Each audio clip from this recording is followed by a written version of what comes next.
উঠে গতকাল এক ভয়াবহ ভূমিকম্প ঘটে গেল। লন্ডনের বিলাসবহুল ফ্ল্যাটে বসে তারেক রহমান যে চিত্রনাট্য সাজিয়েছিলেন জ্বলে পুড়ে ছাই হয়ে গেল।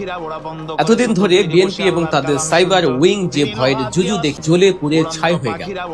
এতদিন ধরে বিএনপি এবং তাদের সাইবার উইং যে ভয়ের জুজু দেখে আসছিল, জামায়াত ইসলামী গতকাল এক নিমিষে সেই বেলুন ফুটো করে দিয়েছে। তারেক সাহেব বলতেন জামাত ক্ষমতায় এলে দেশ আফগানিস্তান হবে, নারীরা ঘরে বন্দী হবে। কিন্তু গতকাল বনানীর হোটেল শেরাটনে ডাক্তার শফিকুর রহমান যা করলেন তা বিএনপির রাজনীতির কফিনে শেষ পেরেক ঠুকে দিল কিনা সেই প্রশ্নই এখন টক অফ দ্য টাউন। সেই পয়েন্টটি হলো, মেয়েরা এইচএসসি বা দ্বাদশ শ্রেণী পর্যন্ত সম্পূর্ণ বিনা পয়সায় পড়াশোনা করতে পারবে। তারেক সাহেব তিনি বলেছিলেন জামায়াত নারীদের পড়াশোনা বন্ধ করে দেবে, আর জামায়াত ঘোষণা দিল শুধু পড়াশোনা করতে দেবে না, সরকার তাদের পড়ার খরচ বহন করবে। এর মানে একটি সিদ্ধান্ত বাংলাদেশে নারী শিক্ষায় যে বিপ্লব ঘটাবে তা গত 50 বছরে কোনো সরকার ভাবতেও পারে। জামায়াতের এই ইশতেহার প্রমাণ করে দিল নারীদের জন্য এই মুহূর্তে বাংলাদেশের সবচেয়ে সেফ এবং কল্যাণকর দলটির নাম জামায়াত ইসলাম।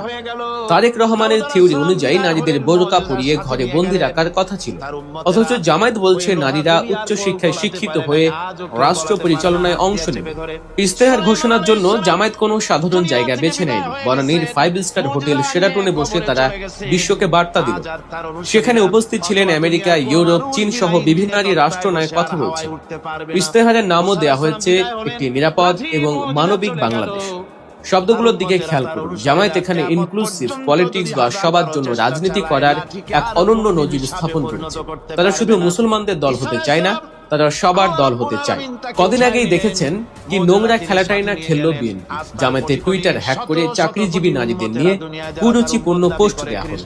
উদ্দেশ্য ছিল দেশের কোটি কোটি কর্মজীবী নারীকে জামায়াতের বিরুদ্ধে খেপিয়ে তোলা।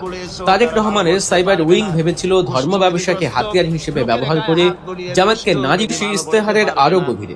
জামায়াতের ইশতেহারের 1 নম্বর পয়েন্ট, জাতীয় স্বার্থে আপোষহীন বাংলাদেশ। এখানে কার কথা বলা হচ্ছে তা বুঝতে বাকি। জাতীয় স্বার্থে আপোষহীন বাংলাদেশ, এখানে কার কথা বলা হচ্ছে তা বুঝতে বাকি নেই। ভারতের নাম না নিলেও ইঙ্গিত একদম পরিষ্কার, ফেলানি হত্যা, অসম পানি চুক্তি বা সীমান্ত আগ্রাসন। জামায়াত বলছে তারা নতজানু হবে না, সার্বভৌমত্বের প্রশ্নে তারা জিরো টলারেন্স।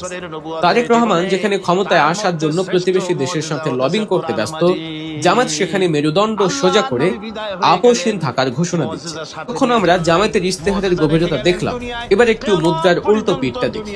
বাংলাদেশের প্রধানমন্ত্রী হওয়ার জন্য যিনি লন্ডন থেকে উড়ে এসেছেন, সেই ভদ্রলোক নিজের দেশ সম্পর্কে কতটা জানেন? তিনি দীর্ঘদিন